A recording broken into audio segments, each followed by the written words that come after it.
All right. Well, welcome. And I am excited to be here. And thank you for having me join your beautiful community. Thank you. And we get to talk about who you are and who you're becoming and the mindset shift that really bridges the gap. So, first, I just want to share a little bit about myself. And you get some pictures here to just kind of enjoy as I chat. My family, my husband, Matt, my son, Lucas, you'll see in these pictures, he's 8. Um, but it's been about 3 years now since I turned 40. And I was so excited. I can't explain it. I just had this feeling that I was going to change my life. And about 2 years in to being 40, I noticed that I just was not enjoying it as much anymore. And I had gained 10 pounds, um, and I just didn't feel like myself. Exercise and diet just didn't seem to be working in the way that they had worked for me before. I felt tired by early afternoon, and I would be secretly waiting to crash onto my pillow. Um, by 5 o'clock, as soon as 7 o'clock rolled around, I was secretly hoping that I could get my son to bed early. So I did what most would do, and I went to see my doctor. And this is when I learned about perimenopause. This wasn't something that I grew up learning about in my household, so this was very new to my experience as a 40-year-old woman. So, um, with that, I got my blood work done. I learned that I had low testosterone. My hormones were low. I did try some supplements for a while. I didn't see any changes. And so I decided to get testosterone pellets or hormone replacement therapy. And I did take this for about a year. And during this time, I started to notice that while I was going back and forth to my doctor, because when you have pellets, you have to see them quite frequently, um, every other woman that was coming into the doctor's office or leaving and checking out, I kept hearing what they were there for. And they were also there for pellets as well. And I just kept having this weird feeling that I was part of a herd. And so, meanwhile, while this was going on, I was going back and forth to my doctor. I finally felt comfortable enough to tell my doctor about my weight gain. And what she did was she pulled up all my charts, she looked back at my past blood work, and she tells me that my progesterone is low. And she sends me off with a prescription for progesterone. So I ended up filling this prescription, but I really never brought myself to take it. And um, the reason why is I just felt so overwhelmed. This feeling of being part of the herd just kept coming back up for myself. And I couldn't quite imagine now having to take a pill every single day. And I want to just add, I'm not against hormone replacement therapy, but my piece was I didn't ask any questions. I didn't know anything about it. Um, I really didn't know a lot. I didn't know what I didn't know at this point. So I decided to get a health coach outside of the medical system that I was in. Unfortunately, I didn't know Brooke at the time, or I'm sure that I would have joined her program.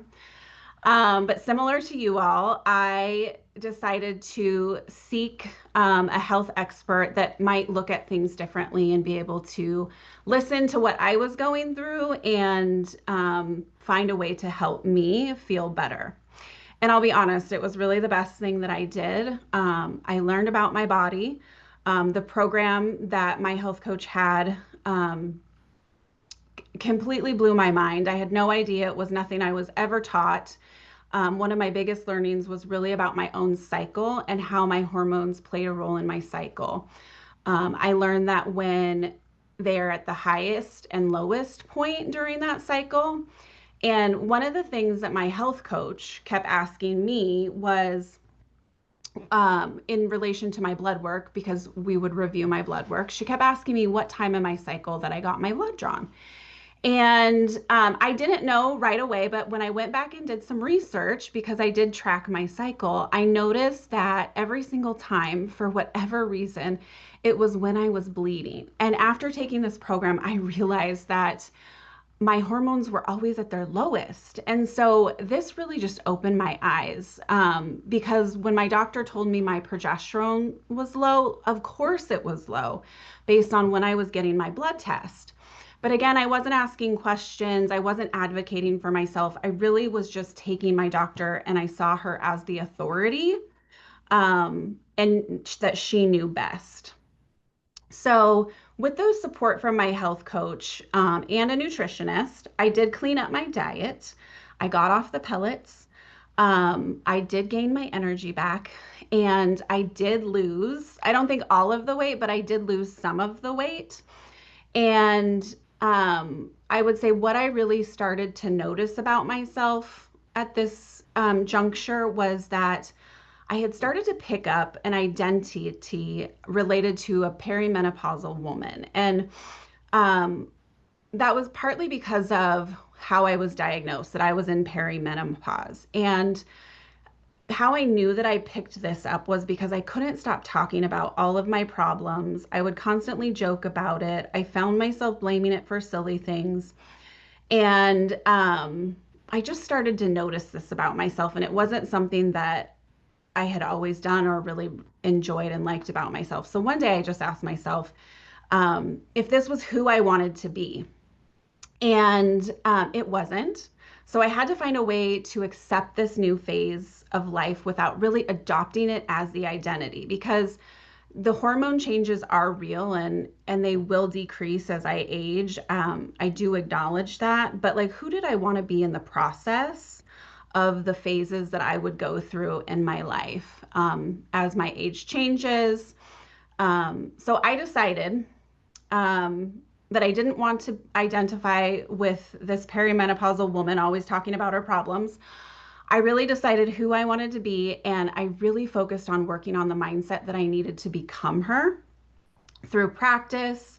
And today, I still have my energy. I eat extremely well because it makes me feel good. My body really knows what it needs. I do prioritize protein and vegetables. I work out 2 to 3 times a week, and it really just feels amazing, but it's effortless. It's not something that I have to work at. So, this really brings me what I want to share with you all today. And let me flip my slide. So, what I'm going to teach you today is really about stepping into the next version of you, if you're not there already, and whatever phase that is. We all might be in different phases. You might be new to Brooke's program. You might have been with Brooke for a while, and that's okay, because I think that any level you get to, there's always a next iteration of whatever that is. So, you already have the tools for nutrition and hormones. Today is really about aligning your mindset and your identity with who you want to become or who you want to be at the end of your journey. And in order to do that, we must look at who you are right now. And we always do that with compassion, who you want to become, and then how do you bridge that gap? So you're not starting over. This work is not about fixing yourself. It's about reconnecting to what already is within you.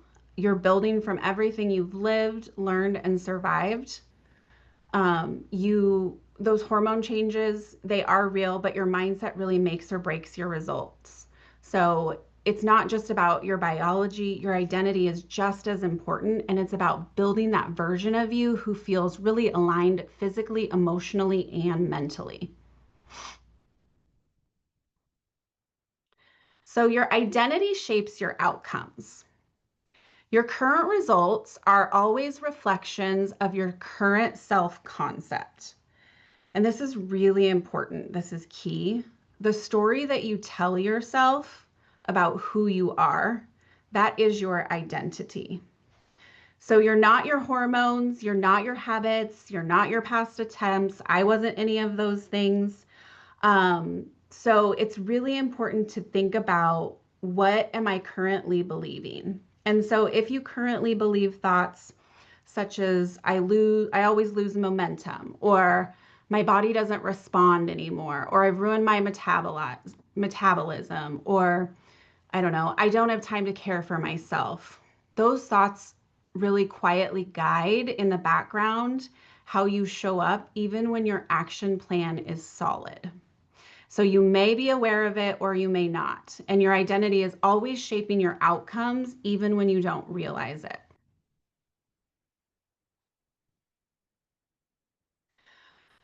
So the bridge, hormones plus nutrition, always are part of this shift, but mindset is the multiplier. The bridge between where you are and where you want to be is built on your mindset, not willpower. It's really about thinking differently. Instead of starting with what to eat, what workout to follow, what to cut, lasting change really happens when you shift your perspective, which creates your feelings, which in turn shapes your actions and ultimately leads to your results. So, what you think creates how you feel, shapes what you do, and leads to your results. It's really the foundation that I will teach you to build today.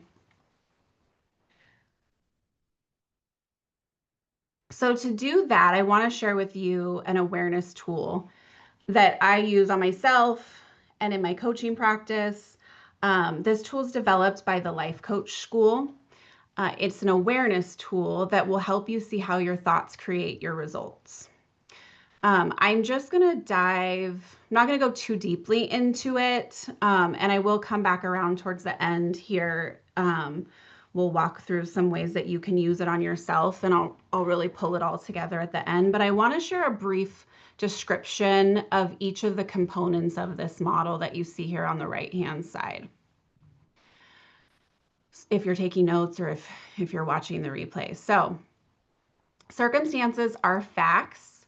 They're neutral. They're always neutral. They're just neutral data points that have happened in the world, maybe something about which everyone agrees. So a circumstance could be the weight on the scale. It could be something that someone says to you. Just they are facts. So thoughts are optional phrases in your mind about a circumstance, and they are the cause of all feelings. Feelings are just a one-word description of a vibration in your body that is created by a thought and fuels all action or inaction. And I like to use the example here for anxiety as a feeling because I think it's something that we've all felt at different times. And so imagine you're driving down the street and you see a car start to swerve over into your lane.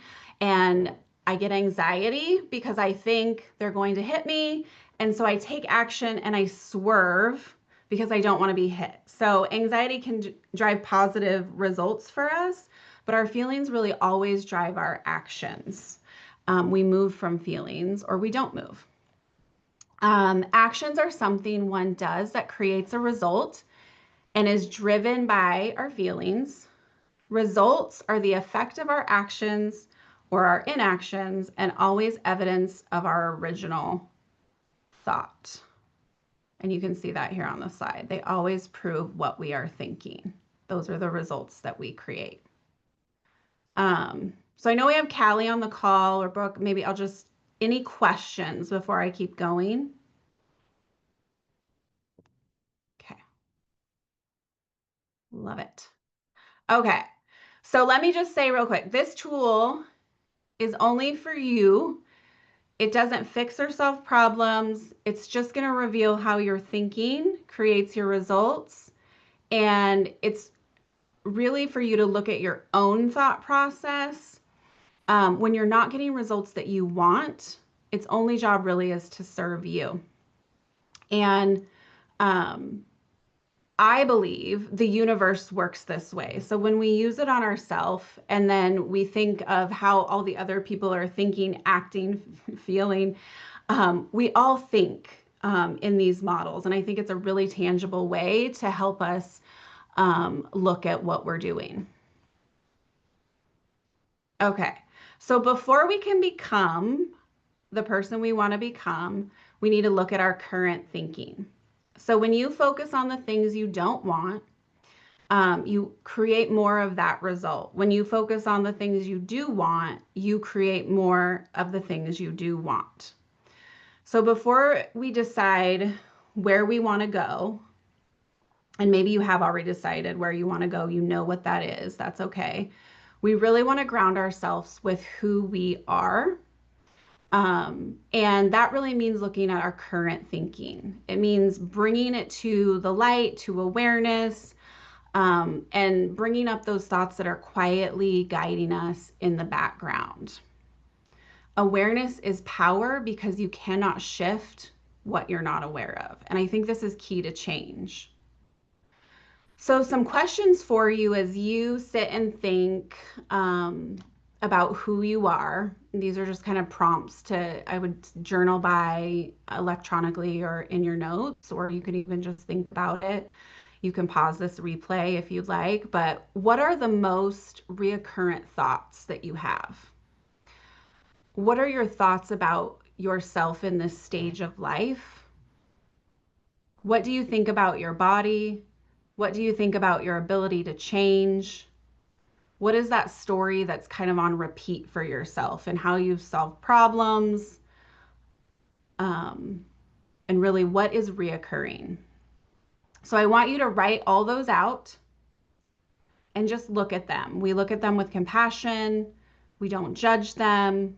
We're just trying to see where we are because these are the thoughts, like I said, they quietly guide you in the background. And as you're working on your intentional thoughts, they can pop up and become obstacles, but by looking at them, you'll know them and be aware, and you can move through them more effortlessly. So, as you're doing your own journaling, just a couple examples. Once you've gotten everything down on paper, and I'd say even like wait a couple minutes and then look at it and then see if anything else comes out. Um, then I want you to go through what you've written out and I want you to pick, I would say, 1 to 3 thoughts and jot down how they make you feel. So, out of that story that you've written down, what are 1 to 3 thoughts and how they make you feel? And I'll give you a couple examples. So, I've ruined my metabolism is a thought.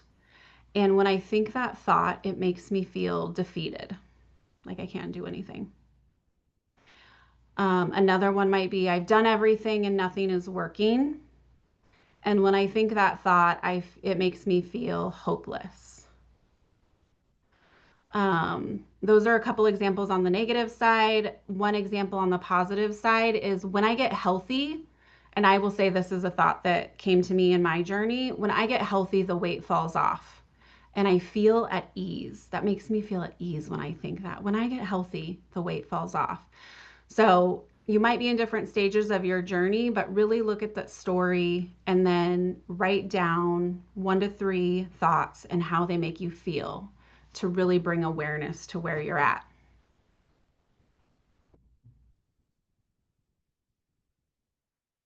Okay. So awareness is power, and you have an idea now of your current mindset.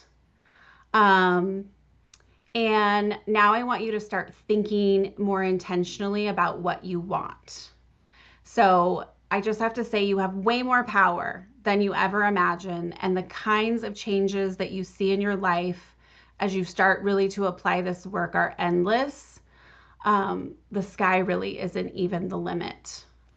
Becoming her really means thinking like her now and starting to incorporate and practice those thoughts that you want even before you see the results or before you have evidence of the results. So even before you have the weight loss, it's important to really start practicing or learning how to think like the woman that you want to be.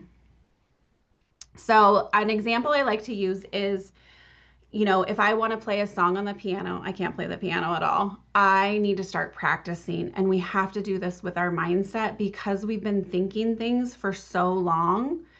And it does take time sometimes to build that mindset that we want.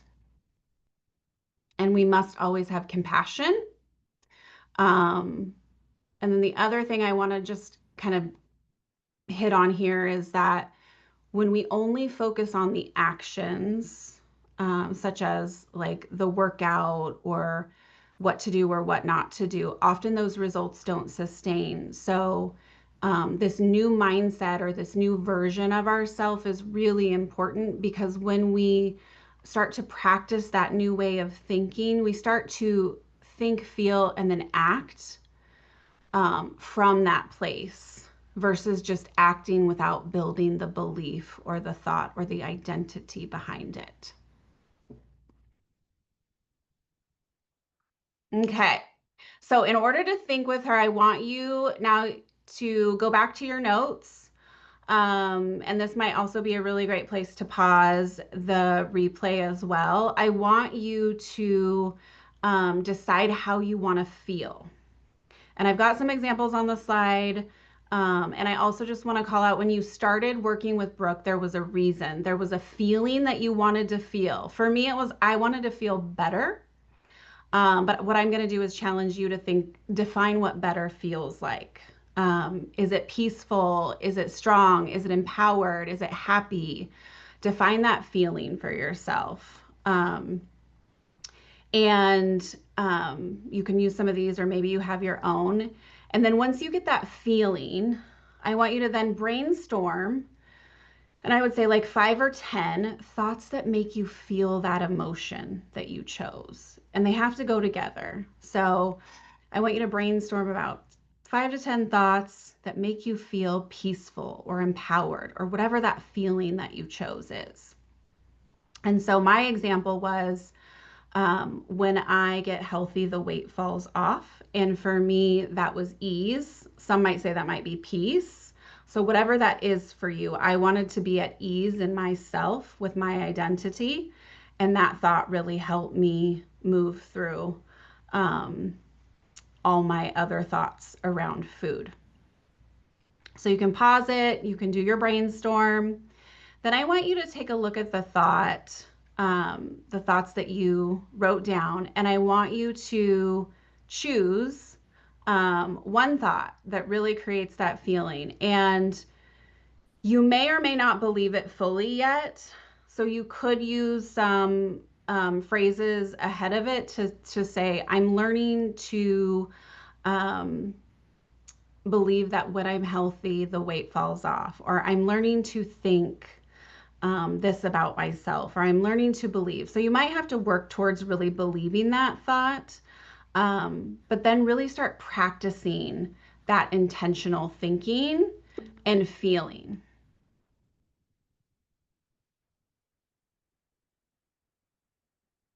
Okay, so we're going to bring it back around and I'm going to show you how this works in the model um, and this awareness tool. And I used an example for myself here. So um, I do believe the universe thinks like this. And once you understand it for yourself and others, it's just so powerful.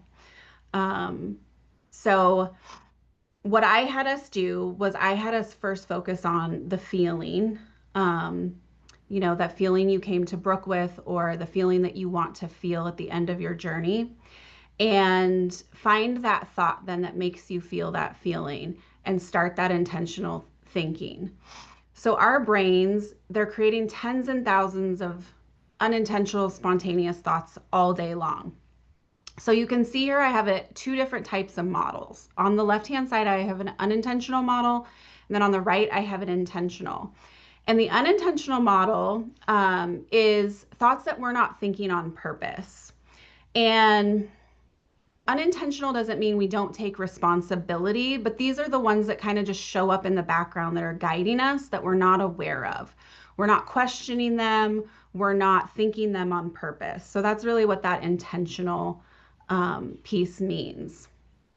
And so here I have for the circumstance, I weigh 70 pounds, 170 pounds. So 170 pounds would be a fact.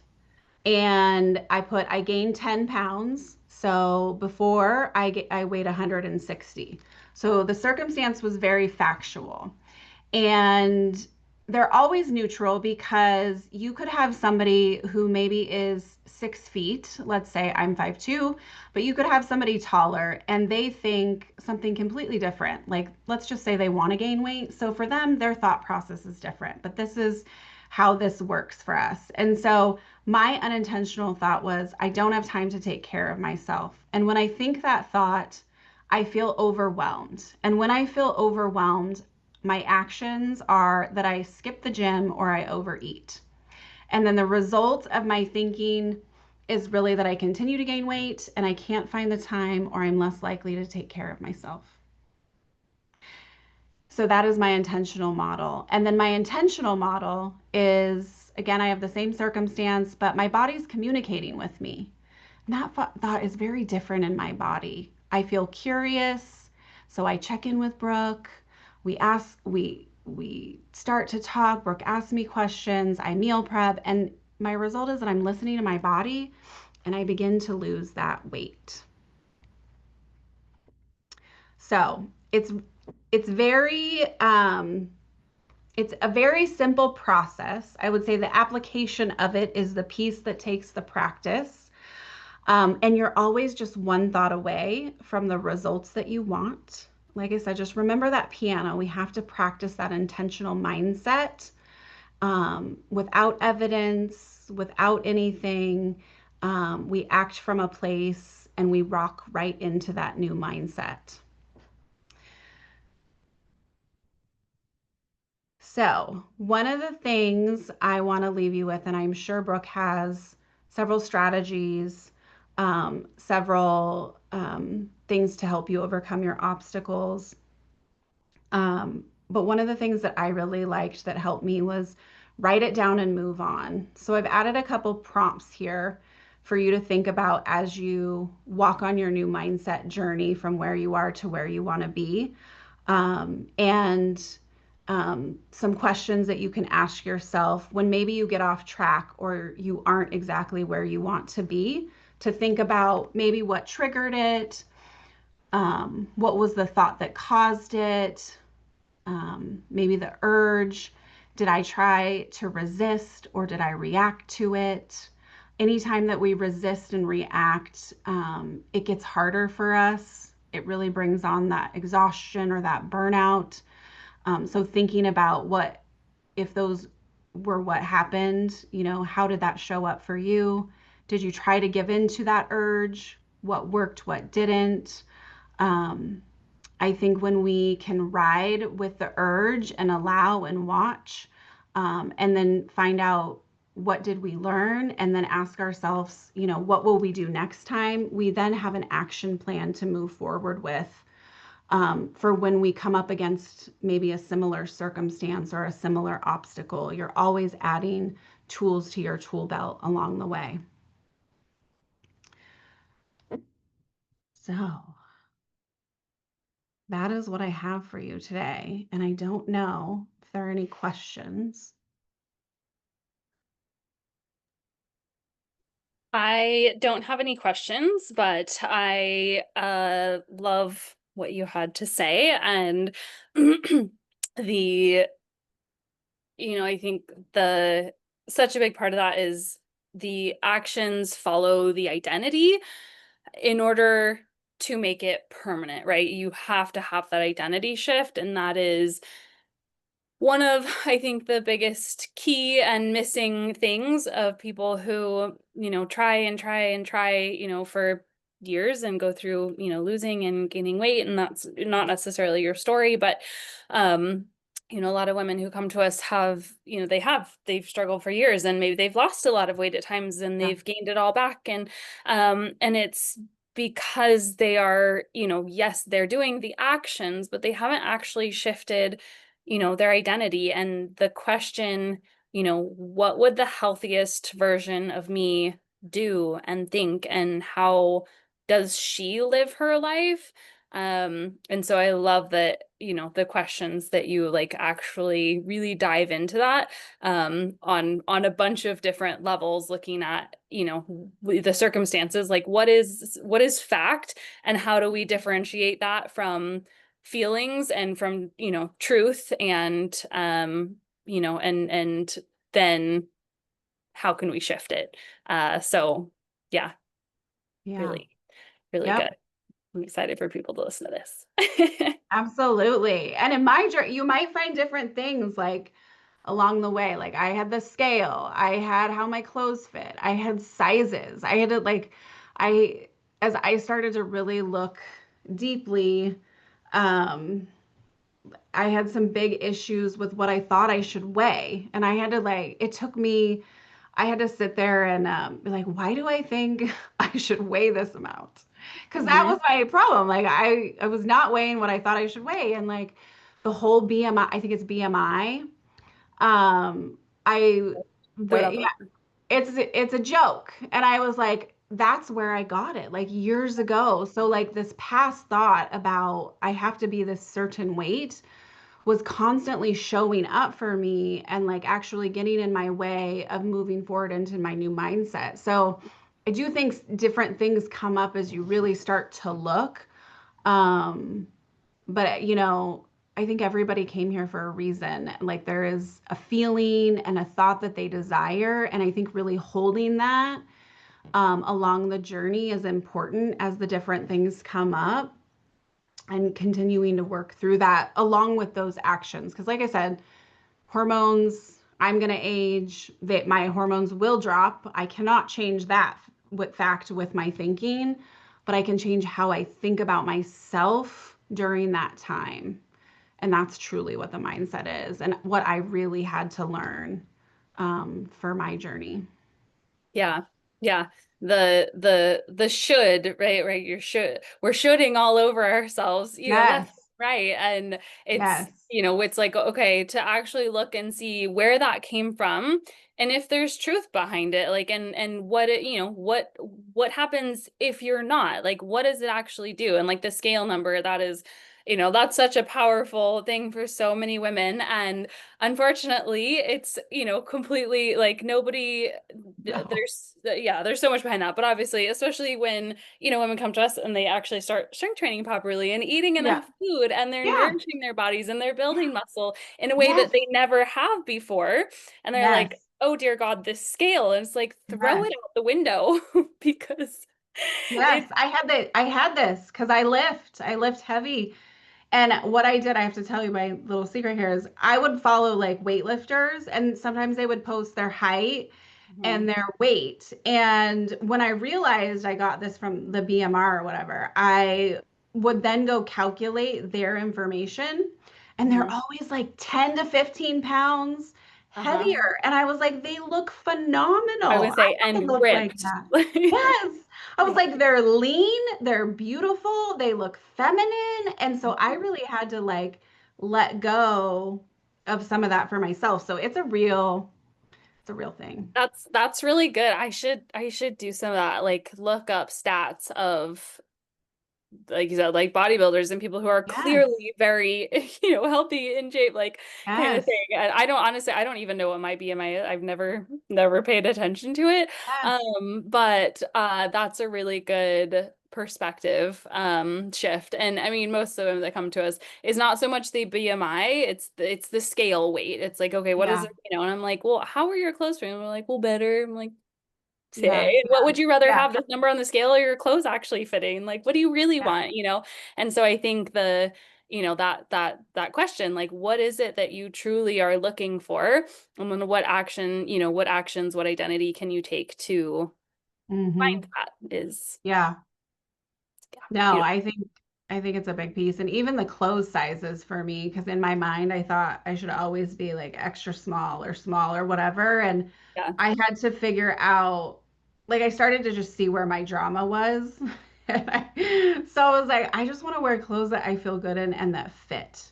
And I'm Mhm. telling you, like, not, I mean, you could buy multiple sizes and of a small and get like a variation. So it is not one size fits all.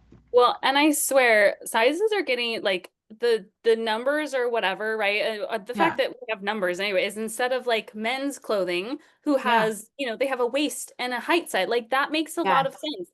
We Yes. have these random numbers. We have from Yes. 0 to, 15, which mean literally nothing because no Yes. sizes are the same. And the fact that like I swear sizes are getting smaller, like the actual clothes, like the numbers are obviously whatever, but like the clothes in those sizes I are think getting smaller and smaller I because do like think so. Yeah. I've been a medium my entire life, Mhm. and now like most of the clothes is like I have to get a large, and like I'm not a large person. Like I'm, yes, I'm 5'8", like so, in that respect, but Mhm. like relative relatively, right? Like I just feel like sizes are shrinking. I'm like, Yeah. this is weird. And I mean, I don't care. I'll wear whatever. Right. But like I know, I'm very aware of my body size and what I lift and all these things. Yeah. It's like, Yeah. okay, I'm still at a 19% body fat, but like I'm a large. Like, Yeah. hold on. Yeah. See? So, Yeah. And those are the mindset things that we're like, you know, you just yeah. gotta, I had to let the size go. I had to let it go. Yeah, luckily, like I said, it doesn't bother me, but like I can Yeah. see why it's an issue, like why it's this mental battle of like, Yes. what is happening here? And I don't know what the deal is with our clothes sizes. I don't know whose idea that was or where that came from, but it seems like a sabotaging concept for our Yeah. mental health. Like it seems like Yeah. somebody did that intentionally. Yeah, and I'll tell you a secret too, because I worked in the fashion industry, and it's like every single brand has their own sizing. And then there's like, so if you think about it, like, I don't know what to call it, like if I'm a quarter of an inch or a half of an inch off, they'll consider it still within the size. So there's like there's room even in the Right. size to like, because they work with vendors who make the clothes and then they send them back and they have to be within this range. And so they're not all even exactly Gotcha. the same. Okay. Interesting. Yeah. Interesting. So challenge some of those beliefs and figure out where you got them or picked them up. Yeah. And the longer they've been with you, they do take some time to unwind, but it is possible. Yes, And it's 100%. so freeing. Yeah, so freeing. Amazing. Thank you.